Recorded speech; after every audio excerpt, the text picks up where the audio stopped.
Continuing today, and this week we're going to hear from the defense.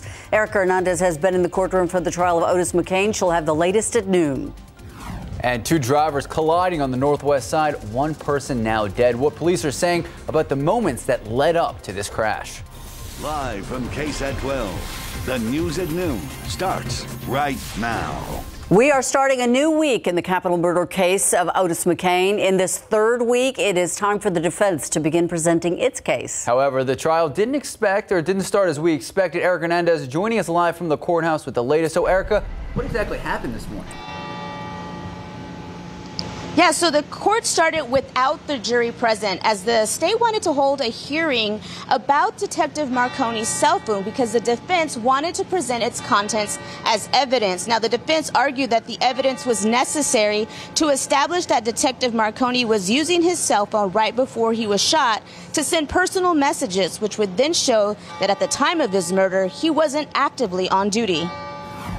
It's our position, Your Honor, that at times, while Officer Marconi was on duty, he would engage in personal matters on his cell phone. And even if you take this evidence at its face, with all the inferences you can draw in their favor, you still defeat the fact that all the objective evidence otherwise shows that this man was murdered while he was issuing a traffic citation. Now, the defense also made a mention that they were having trouble attaining witnesses and getting them to come in. Now, you may be wondering why this is such an issue. Now, if the defense can prove that Detective Marconi wasn't actively on duty, then that changes the charge, and it's no longer a capital murder case. We'll have more on this later this afternoon at 5 and 6. Reporting live at the Cadena Reeves Justice Center, Erica Hernandez, KSAT 12 News. Thank you, Erica. New at noon, a rollover crash ends with one person dead on the northwest side. Police say that a driver was changing lanes quickly and caused two people to roll their vehicles. Officers called to the crash scene on I-10 near De Zavala Road just after 10 o'clock last night. They tell us a driver in a Dodge was trying to exit the highway and switched over several lanes in front of another driver in a Nissan. One person inside the Nissan not wearing a seatbelt during the crash. They were thrown from the vehicle. That person was taken to the hospital where they later died. Two other people in the Nissan were also hurt, but should be okay. Even more help on the way for people around Bexar County who suffer from mental health issues. Now, starting next week, the program that pairs up mental health professionals with the Bexar County Sheriff's deputies and paramedics will be expanding. The specialized multidisciplinary alternative response team, or what we commonly refer to as the SMART team, which was formed last October, it responds to 911 calls for people who are in crisis situations. The idea is to help those individuals avoid going to jail when they're more in need of mental health services. Working with Acadian, working with our other partners, it just fell together, and it's great. It has surpassed expectations. The SMART team has been operating on a limited schedule since it was created again last October. Beginning next week, they will be available from sunup to well after sundown. Teenagers handling a gun nearly ending tragically with a 15-year-old shot in the chest last night. It happened on the city's east side in the 1200 block of South Olive Street near South Hackberry and I-10. Sarah Costa explaining why police originally couldn't find a crime scene. A 15-year-old boy is recovering from a gunshot to the chest today. This after he was shot by another teen who was handling a gun in a car late Sunday night. However, how this shooting happened wasn't originally told to San Antonio police. Police on scene say the victim originally told them that he was shot in a drive-by shooting while standing in front of a nearby school. However, police couldn't find a crime scene there. The original story didn't add up, police say. Eventually, after police interviewed 3 witnesses, it was determined that the 15-year-old victim and a 16-year-old male were both handling firearms in a car in the 1200 block of South Olive Street. Investigators concluded that the 16-year-old fired one of the guns and hit the 15-year-old in the chest around 11 o'clock Sunday night. Then the teens called police. Crime scene investigators eventually found a single shell casing outside the vehicle. The 15-year-old was taken to University Hospital in stable condition. Police tell us other firearms and BB guns were also found inside the car. If the teens will face any charges has not been released by police as they continue their investigation. Sarah Costa, KSAT 12 News.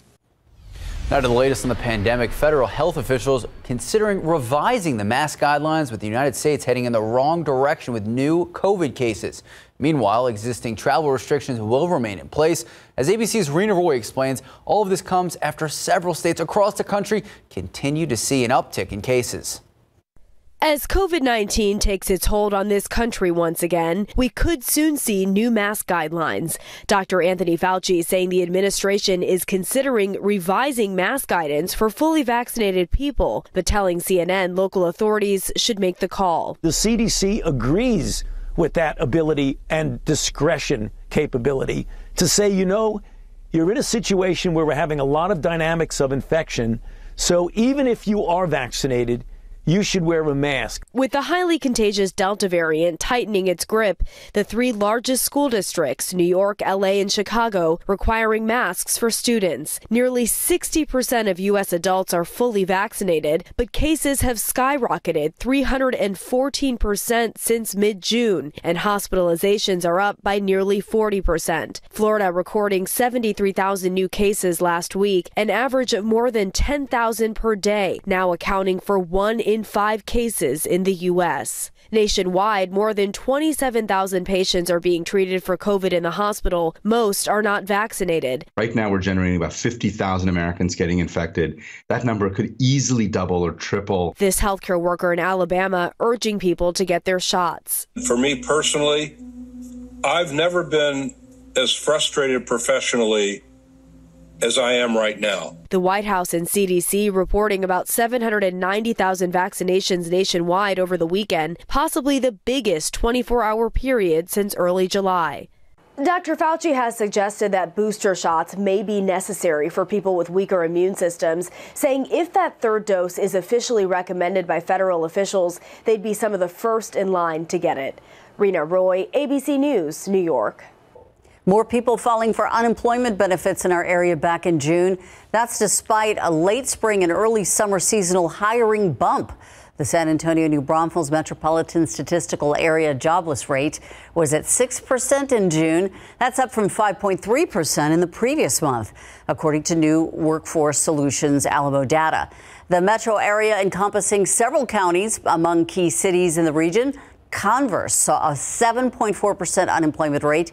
New Braunfels had the lowest at 5.1%. All right, big news in the traffic realm. A new construction project could help bring some relief to drivers dealing with that traffic on the northwest side. TxDOT breaking ground this morning near I-10 and 1604. This will be segment 1 of the Loop 1604 expansion project. The project includes plans for 5 segments of construction on 1604. Segment 1 includes 5 miles from Bandera to I-10. Now, this part of the project set to cost $148 million. According to TxDOT, Loop 1604 is one of the most congested corridors across the Lone Star State. The rain was good while it lasted, but now we're moving into a very summer-like pattern. Your forecast is straight ahead. And also straight ahead, we are talking Cowboys camp. We're camping with KSAT. We're going to hear from players, see some highlights, tell you what you need to know before the season kicks off. A local school district delivering a fun and educational surprise, how it's hoping to fuel a passion for reading.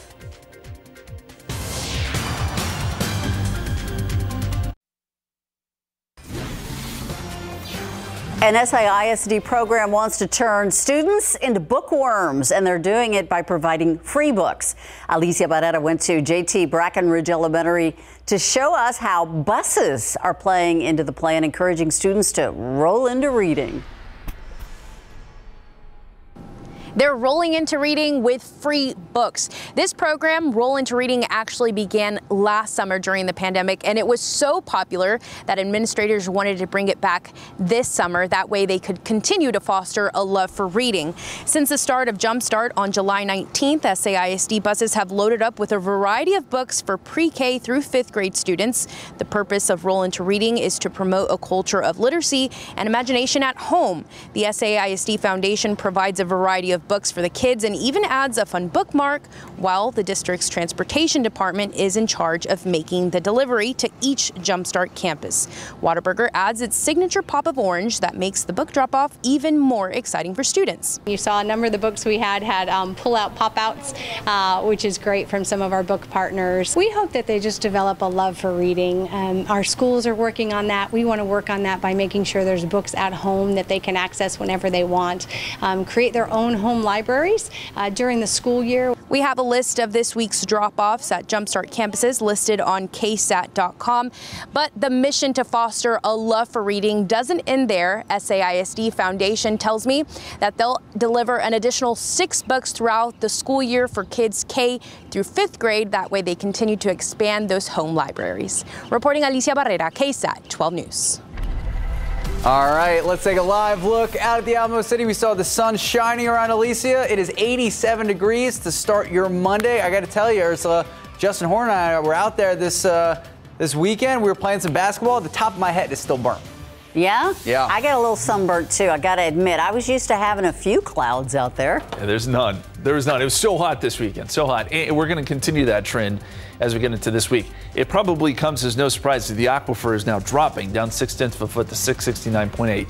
We're going to see this trend continue. Hopefully we've built up a big enough of a surplus where we won't have to worry about restrictions. Molds, moderate category, pigweed is low.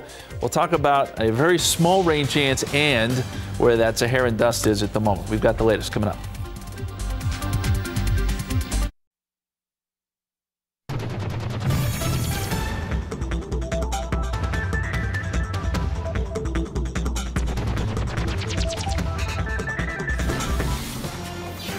All right, people in North Texas buzzing today. They think they saw a meteor shower throughout the sky last night. People in Dallas reporting even seeing a fireball. Downtown Dallas city cameras catching this streak of light in the sky. The sighting had Texans talking all over social media over the weekend.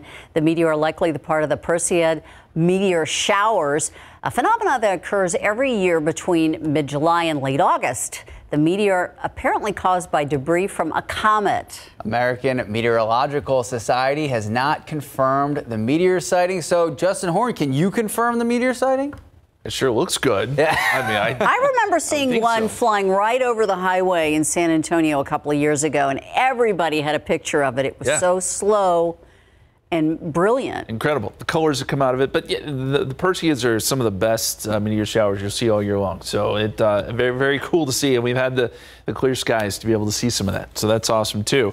A little bit of haze, though, in the sky. We've been dealing with that Saharan dust, of course, over the last, several days, the weekend for sure. We still have a little bit of it out there, but it is starting to dissipate. And I think by tomorrow, it will, for the most part, be gone. It's still showing a little bit tomorrow afternoon out west, but that's a really low concentration. You probably wouldn't even notice it.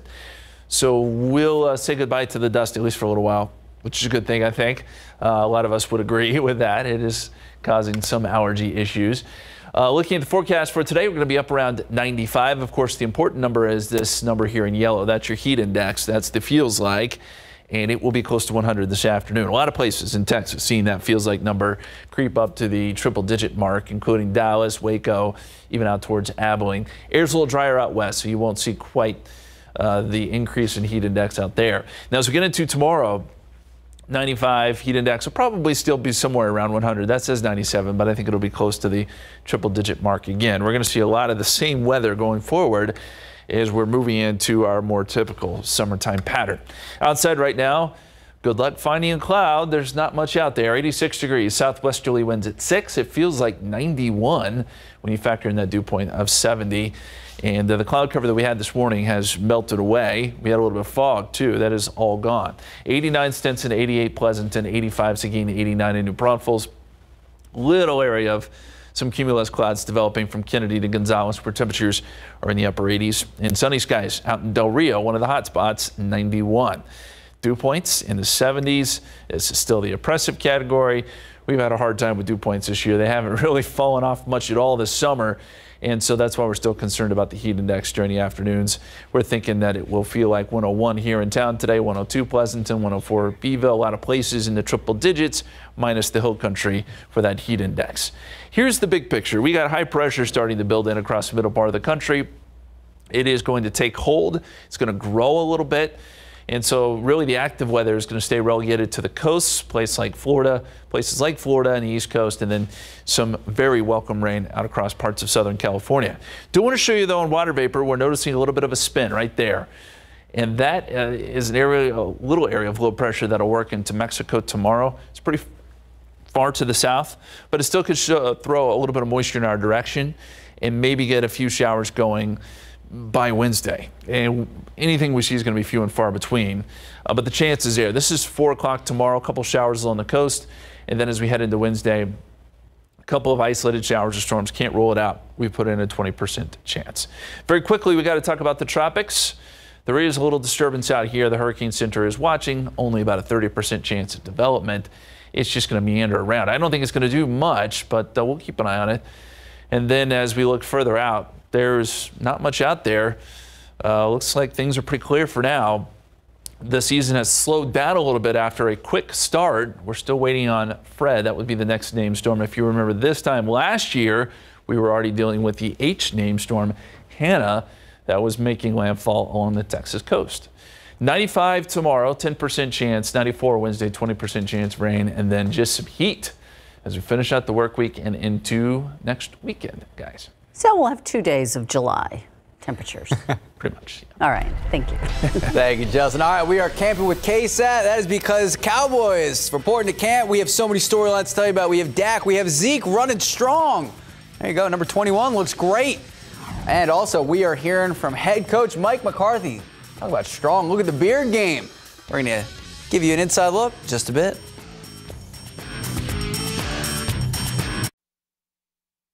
Camping with KSAT, powered by Davis Law Firm. We are camping with KSAT. We're camping with the Cowboys. You know who else is? An unexpected moment in Cowboys training camp. 3-time Super Bowl champion Troy Aikman. That's right, he's also camping with the Cowboys. He was out there checking in with owner Jerry Jones. Conversation that lasted most of practice in the training camp tower. Troy asked if he thought Dak Prescott's ankle will hold up this season. Whether or not he has any soreness or anything like that following these workouts, I don't know. I mean, he'll have to answer that. But the hits are the hits. There's not. He knows it's whether or not it's 100%. It can hold up. And like I said, I mean, he's got a lot in there. He's got some steel rods and a plate and everything else. So he may break his leg, but it won't be where the break was last year. We all remember where former Cowboys coach Jimmy Johnson was told he was going to the Hall of Fame. The tears shed by his quarterback as he watched from the broadcast booth. And obviously the two, you know, they have a couple rings together. 2 of the Cowboys' 3 Super Bowl titles in the 90s. And now Troy Aikman will present Jimmy Johnson in the Hall of Fame ceremonies just days away in Canton. It means everything. I mean, I've said it that it's the greatest honor I could have received is for someone to ask you to present them in the Hall of Fame, and it's a bigger honor. I don't take lightly me going into the Hall of Fame, but it's a bigger honor to me personally than even when I went in, because that person can choose anybody he wants, and so it meant a lot. All right, now to the actual gameplay. Trayvon Diggs had such a great first season for the Cowboys. One of the bright spots on that disappointing defense, actually historically a bad defense for the franchise. In his rookie season, Diggs came up with 3 interceptions, hoping for more this season during the 3rd public practice. Trayvon Diggs demonstrating these skills again. Reggie Davis caught the ball, turned into extra yards. Diggs decided it was time to show up how he can create turnovers, forcing that fumble you just saw. I got my hands on 14 balls. I ended up with not 14 interceptions, so that's a problem. I dropped a lot. of them, and if I could get my hands on it, I could catch it. I feel like all of them could have been interception opportunities. But you know, this year I'm focused on making all those opportunities count. Anytime I touch the ball, I want an interception. So coming out here, just practicing it and just keep going. Trayvon looking for more picks. All right, we are always looking for something different when it comes to training camp, and we found one item. Texas Oh, there we go. Head coach winded up with his daily briefing with the media. He was interrupted by a loud blast of music for the fans who had arrived for this weekend's practice. Watch to see what happens. Today's NFL with the pandemic and the COVID protocols, all those things. So this is clearly the highest amount of administrative responsibility. All right. Did I get to go now? All right. So, you saw that, didn't you? But, all right. We can't hear it now. All right. I think we're done, right? Thank you. All smiles, get to walk off. All right. Camp with KSAT Cowboys schedule today. Players have the day off, Monday relaxation. Tomorrow, 1 to 3 practice. Wednesday, 1 to 3 practice. Thursday, same thing. Friday, no open practices. And obviously, these are all San Antonio times, so make sure to stay with us online and on air for the latest Cowboys content. Was that the Jackson 5? Yes, it was. Oh, all right. Well, we all know what precautions to take when we're going for a swim, but what about cleaning your pool? Tips to get the chore done safely coming up in our next half hour. Plus, wildfire season continues in the western states as one major fire spreads and another blaze now closer to being fully contained. We're going to explain the latest after the break.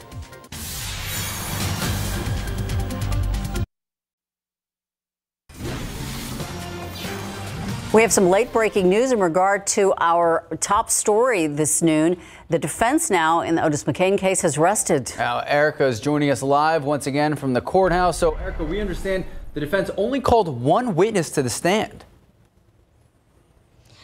That's correct, Max. So the last time we spoke, that the judge eventually ruled that those text messages, while they can be talked about, the contents couldn't be revealed. So the defense ended up calling Detective Duke, who was the lead detective from last week that was on the stand for the state. They ended up calling him back to the stand, and they questioned him about the contents of that phone call, if those text messages that were on Detective Marconi's phone, if they were personal, if they were not personal.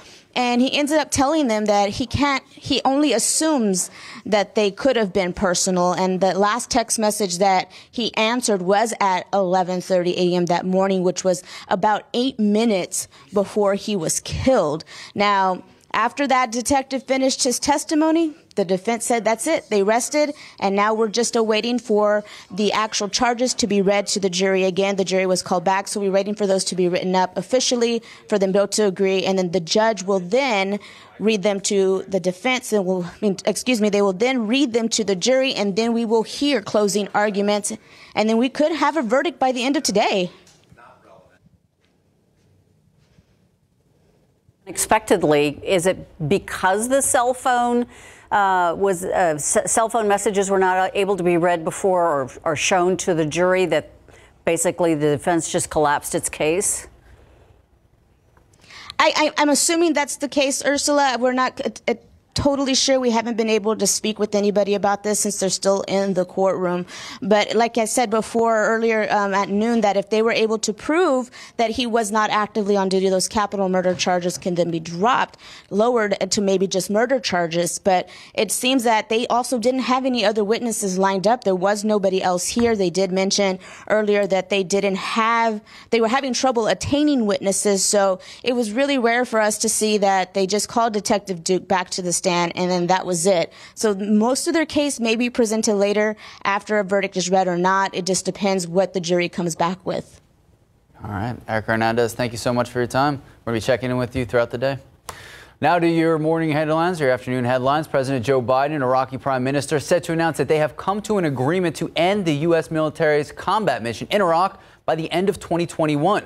The American military mission's stated purpose was to help Iraq defeat ISIS. Now the plan is to shift to a strictly advisory and training role by the end of the year. The two leaders are set to provide more details after their White House meeting set for today. Tomorrow, the January 6th Select House Committee will be holding its first hearing on what led up to and what happened during the deadly attack on the U.S. Capitol. But after rejecting several Republicans for that committee, House Speaker Nancy Pelosi now offering replacements. But ABC's Alex Pache explains the House GOP leader already blasting her selection. A second Republican will join the House Select Committee investigating the deadly January 6th attack on the Capitol, Illinois Congressman Adam Kinzinger. He'll join Wyoming Republican Liz Cheney, both among the few Republicans that voted to impeach former President Trump over the insurrection. Speaker Pelosi hinting at the appointment on This Week, Sunday. Will you be appointing more Republicans to the committee like Congressman Adam Kinzinger? That would be my plan. So when will that be announced? Perhaps after I speak to Adam Kinzinger. Shortly after her interview with George Stephanopoulos, the speaker did exactly that. Kinzinger in a statement saying he humbly accepted. House GOP leader Kevin McCarthy blasted the selection without naming Kinzinger. He issued a statement Sunday accusing Speaker Pelosi of playing politics and only adding names to the committee who share her preconceived narrative. McCarthy had submitted 5 Republicans to the committee, but pulled all of them after Pelosi said she would block Representatives Jim Banks of Indiana and Jim Jordan of Ohio, both prominent conservative leaders in the conference and allies of former President Trump. The speaker justified her decision over comments both Republicans had made about the January 6th attack, McCarthy calling Pelosi's move an egregious abuse of power. Despite McCarthy's objections, the Select Committee will begin hearing testimony on Tuesday. The first witnesses are scheduled to be police officers who battled the violent mob of Trump supporters at the Capitol on January 6. Law enforcement from D.C. Metropolitan and Capitol police officers will tell the committee what they went through that day. Democrat and committee chairman Benny Thompson and Republican Representative Liz Cheney will both deliver opening remarks in tomorrow's hearing. Alex Bechet, ABC News, Washington. Live look outside with live cam, something that we're not used to seeing all that much in July. Clear skies. It's weird, right? Yeah, lots of blue skies out there. It's going to be a hot day for sure. And now we've got to start keeping close tabs on the aquifer. We had built up a pretty nice surplus so far this summer, and now we're starting to see things sort of come back down a little bit. We were up around 670. We just dropped below that mark today. Now keep in mind, before we talk about any watering restrictions, you got to drop below 660. The 10-day average has to drop below 660. So I think we've got some time before that happens. But should we not see any rain over the next 2 or 3 weeks, then we're going to have to take a closer look at this. But at the moment, we're still doing okay. Temperatures, 88 Helotes, 89 Stinson, 86 Randolph, 85 right now in Seguin, 89 in Gonzales. So temperatures are really starting to warm up. You're going to see a lot of 90s on this map here fairly soon. And that feels like temperature is going to jump into near triple digits here very soon as well. Again, that's the scene outside here in San Antonio, 86 at the airport. Dew point is still at 70. We need that number to come down a little bit so it's just not so sticky outside.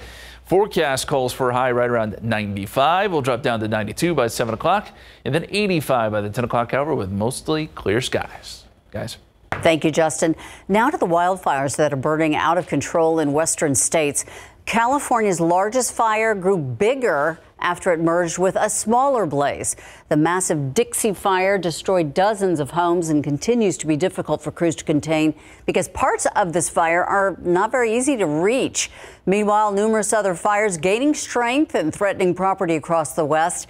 In Oregon, crews made progress with the Bootleg Fire. It's now 46% contained. Well, the first time in a while, new movies taking the top 2 spots at the weekend box office. Estimates for the top 5 films coming up in the spotlight. Pool chemicals in high demand this summer, and it's important people know how to safely use them. Stephen Cavazos has some information you need to know to keep your backyard pool clean. Never miss a story. Watch live or when you want. San Antonio's latest news and weather, streaming free on KSAT TV.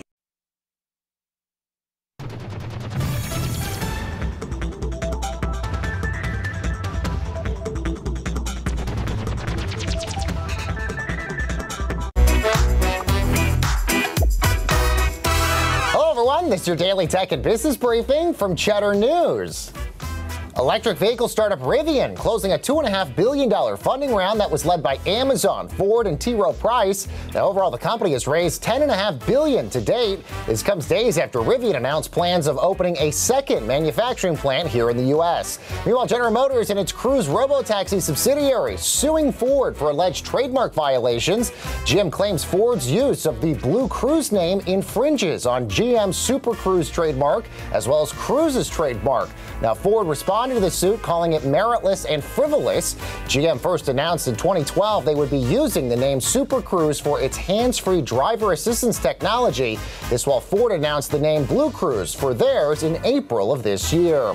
And Boston Beer CEO David Berwick admitting that the company was shocked at how low hard seltzer sales would be, even saying management does not look very smart after their prior forecast. The owner of Truly Hard Seltzer saw a massive sell-off, that after disappointing earnings last week. Weaker than anticipated demand for those Truly seltzers was a key culprit for their earnings miss. Shares closed down 26% on Friday at $701 apiece. And that's your Cheddar News Business and Tech Update. I'm Baker Machado coming to you from Cheddar Studios in Lower Manhattan.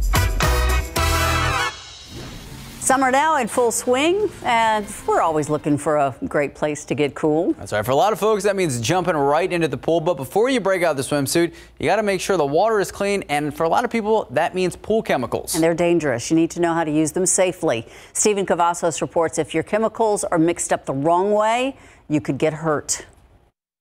There's some shortages in the supply chain, and there may not be as much chemicals available, and people still want to use their pool. People are doing some creative things or making some homegrown brews or mixing different chemicals. That is extremely dangerous and something that should be avoided.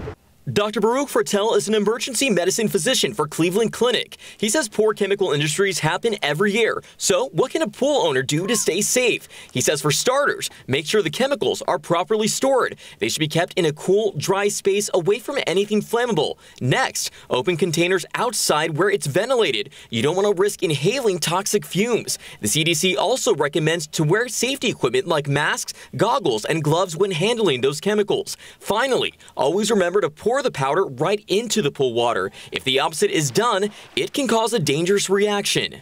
It may seem counterintuitive because you're adding the powder to the water. However, if you put a little bit of water into the powder, it can cause something called wetting, and that can cause the chemical reaction, which can cause combustibility. And don't forget to check your pool chemical levels either. Dr. Fertel says dirty water can cause skin rashes and other infections. Stephen Cavazos, KSAT 12 News. You know what? Love that we did that story today because it is gorgeous out there. The problem is it's also 89 degrees. And probably about now, if you haven't done it already, you're going to need to go mow your grass, and it's going to be hot. Oh, you had to bring that up. I hadn't thought about that. Yeah, I guess I should. It's really thick, that grass. Yeah, it's not a fun time to do it right now. I would definitely wait until the evening or morning time to cut the grass the way temperatures are trending. 87 so far today. 76 was the low this morning. The records are 106 and 66. 106 had back in 1954. Thankfully, we're not dealing with numbers like that, but it will be hot. Your forecast is coming up.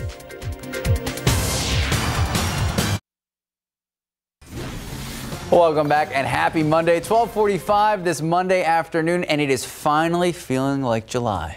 Yes, and Justin's got to mow his grass.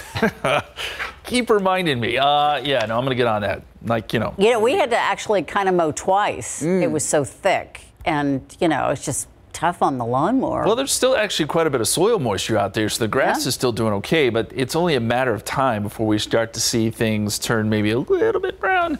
Maybe we'll give it another week or so. But you look at the month in review, and one of the reasons we've had so many days where we've been below average, and this is pretty incredible to look at for the month of July, is because we've had the clouds and the rain. Only one day so far this month, July 3rd, were we above average. We got up to 95 that day. Now, it's conceivable as we finish out the month, we may get a couple more days where we're above average. But all in all, it's a good July for us. Current temperatures across the state, 86 here in town, 91 Waco, 94 Dallas, 92 in San Angelo, 90 in Corpus. So you can see this heat really starting to ramp up here as high pressure is over top of us, and dew points are in the 70s in a lot of spots. Bad combination. You get the heat, you get the humidity, and you get heat indices that are near 100 in Waco, 100 in Corpus. Ooh, it feels like it's 91 here in San Antonio. It feels like 100 in Laredo, and around the area, 93. Current heat index in Kerrville feels like 96 in Cotulla. You get the general ID here. A lot of places are going to be in triple digits for that feels like temperature this afternoon. There is not a cloud in the sky, so we're going to get full sun today, and temperatures 86 right now, 89 Stinson, 86 Kelly, and 86 Randolph. And one of the reasons temperatures aren't getting as hot as they could is because of that reason I just mentioned earlier. There's still some moisture in the soil, and that actually helps to keep temperatures down just a little bit. It keeps things more humid, but it keeps those temperatures from just going off the charts.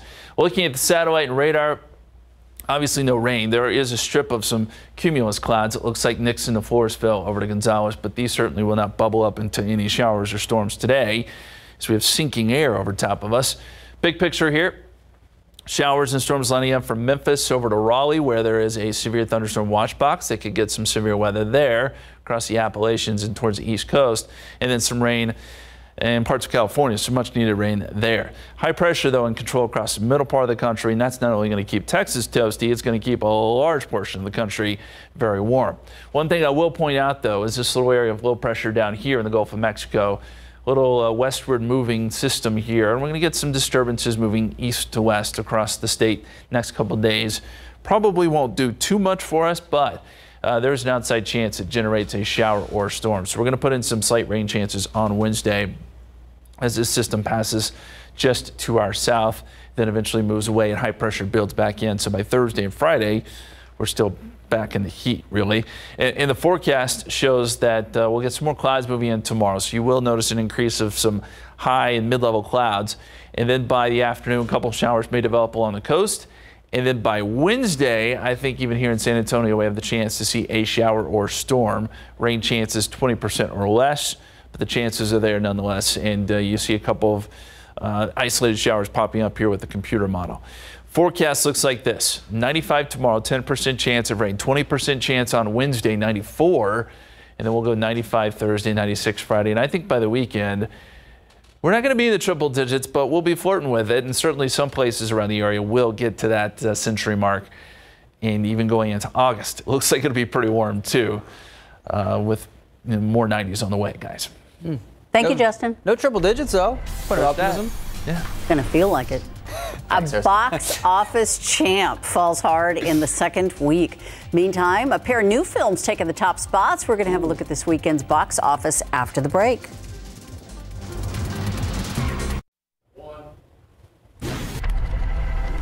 The new Disney. How you doing, Pants?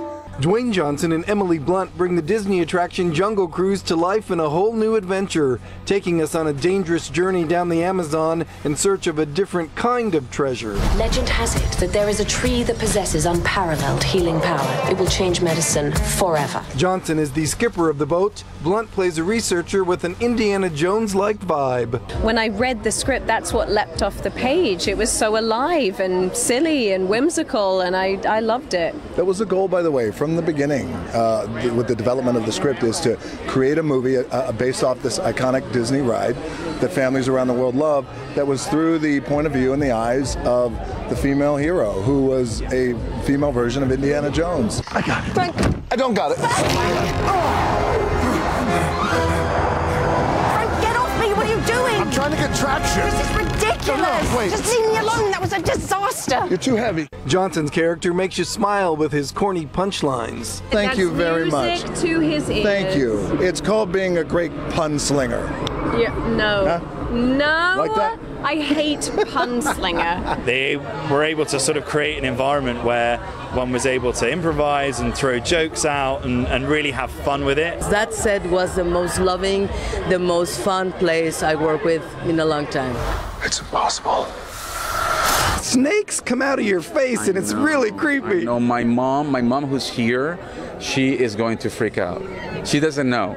This premiere also brought out True Blue Disney and Disneyland fans. And I would come here as a kid, and it was like, I had a great childhood, but I'd walk through the gates, and it was just like the rest of the world would just go away. And it was so creative, so inspiring. I love being here right now. First of all, I've never been to a movie premiere at Disneyland. Boom, already winning. Second, Jungle Cruise, one of my favorite rides with Disney. That does look like a good movie. So, Old topped the box office this weekend, beating out some big blockbusters. The M. Night Shyamalan film earning $16.5 million. That makes it his 7th movie to debut at #1. Snake Eyes opening up in 2nd place with $13.4 million. That's slightly below expectations. And Black Widow crossed the $150 million mark in domestic ticket sales. It came in 3rd this weekend, earning $11.6 million. Space Jam: A New Legacy, fell to 4th with $9.6 million. $4.6 million gave F9, the Fast Saga, 5th place. All right, let's check in with our friends over there at SA Live. How you guys doing today? Fantastic. Yes, and of course, you know, back to school is coming up. So Adina Anderson, Creative Lifestyles with Adina, you took a poll online. I did on Sassy Moms of Stone Oak and all kinds of and I have the must-haves, not the regular stuff, not the pens and pencils, but the things that these kids want for back to school and what the parents want them to have. Okay. Also, kids' clothes, you know, they grow out of them before they wear out of them. And, you know, unless you got somebody to pass it down to, you'd like to be able to stretch these things, but we got a way to stretch your dollar. And Dina's going to show us that coming up here to make these last longer. All right, now take a look at this incredible edible bouquet. You're not going to believe what that is made out of. Yes, an artisan, basically. She makes these things. Going to try and teach us how to make this. All right. Good luck. All right, and we've scaled down 3 Olympic events so the whole family can have a little bit of Olympic fun at home. We will look nothing like this. Nope, not at all, and neither will you at home, and there's based no on what we're about to show you. Either. So, yeah, don't worry about that. All right. All right. It is summertime. You got to wear sunglasses, protect the eyes. But what type of sunglasses work best on your face? And Elsa Fernandez from Eye Candy Boutique is here to break down which shades are best for the shape of your face. We look like movie stars. Really? I don't know. That's a bit of a stretch.